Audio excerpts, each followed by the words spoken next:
Many parents grow up believing that when a child is overwhelmed, the most loving response is to explain, guide, or reason with them.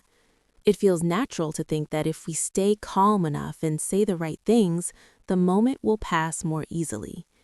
But this belief only tells part of the story. In the middle of a tantrum, children are not listening for meaning. They are searching for safety, connection, and a sense that someone is truly with them. They may not have the words for it, but their body is asking for reassurance, not instruction. When we begin to see tantrums this way, our response naturally starts to change, and that shift becomes the foundation for everything that follows. When a child is overwhelmed, the instinct to calm the moment quickly often comes from care, not impatience. Yet in those intense moments, trying to explain, reason, or fix things fast can quietly add pressure to a nervous system already in survival mode. When emotions peak, the brain steps away from reasoning, and even gentle words begin to feel like demands rather than comfort. The body hears urgency before it can feel reassurance, which is why familiar phrases meant to soothe sometimes escalate the moment instead. In contrast, some cultures approach emotional distress very differently. In Korean parenting, a concept called jang emphasizes shared presence over quick solutions. Jang does not rush to stop feelings or remove discomfort, it stays steady alongside them, asking how to remain grounded rather than how to end the moment. This shift from fixing to being, from control to connection, is what allows safety to return first. And when safety is restored, often within about 60 seconds, intensity begins to soften naturally, creating the opening for everything that comes next. So the first change doesn't begin with your child at all. It begins with you. Step 1. Lowering your own energy. When a tantrum begins, the most important shift often happens inside the adult first. Instead of speaking, pause, take a slow breath, and gently lower yourself to your child's level. Softening your shoulders and posture sends signals of safety long before words arrive. From the child's perspective, your body answers the question of safety faster than language ever could. This quiet adjustment begins to reduce the emotional heat in the room. You don't need to perform calm, only allow it to arrive naturally. As your energy settles, the moment itself feels less urgent. Step 2. Silent connection. Staying quiet can sometimes calm a child more effectively than reassurance or explanation. When emotions are intense, the nervous system is already flooded with stimulation, and adding language too soon can increase that load. A calm face, steady eye contact, and shared breathing offer clarity without demand. Silence here is not absence, it is full attention without pressure. The child's system begins to notice the contrast between their inner storm and your steadiness. As that contrast becomes clearer, intensity often softens on its own. Connection grows without needing to be explained. Step 3. The role of gentle touch.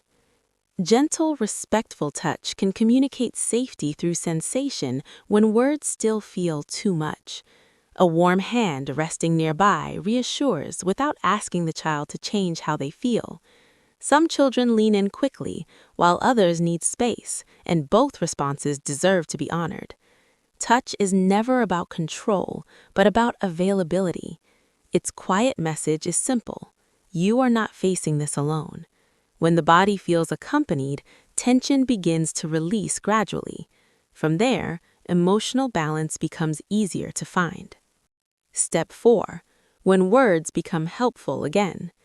Words do not lose their power during tantrums. They simply arrive too early. Once the nervous system settles, language no longer competes with survival signals.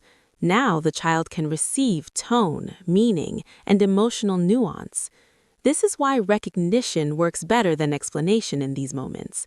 Simple reflections like, "You're upset," help a child feel seen rather than managed. Feeling understood reduces the need to escalate emotions to be noticed.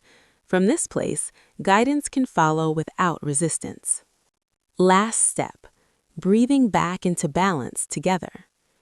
As intensity lowers, children become more open to shared rhythm and pacing. Breathing together offers a physical bridge back to the present moment. It communicates partnership rather than correction. Invitations like, "let's breathe together," allow choice instead of compliance.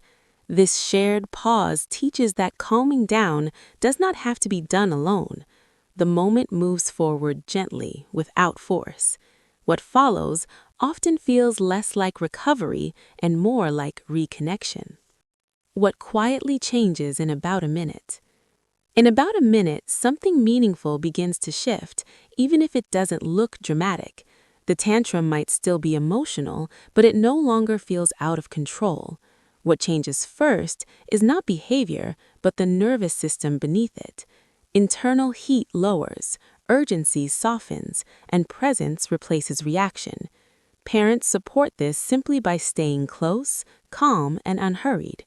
The moment may not end instantly, and that's okay. What matters is that the body has found a steadier place to land. How repeated calm responses shape a child over time. What shapes a child most is not how quickly a tantrum ends, but how often they are met with steadiness during it. Repeated moments of calm presence teach the nervous system to expect safety instead of threat. Children learn that strong feelings do not break connection. Over time, tantrums often become shorter and less intense, not because emotions are suppressed, but because relief is trusted to come. These changes appear quietly through faster recovery and softer resistance. They build emotional resilience that lasts. This approach does not ask parents to do more or manage emotions perfectly. It invites slowing down and letting go of the pressure to fix. Children may not remember the words spoken during a tantrum. What stays with them is the feeling of being met with calm when everything felt overwhelming. That feeling becomes part of how they understand safety and connection. Over time, it shapes how they return to calm on their own. And in that quiet way, these moments continue long after the noise has passed. And if you ever wish to return and reflect on what changed, you're welcome to share in the comments. We're here to hold those stories with you.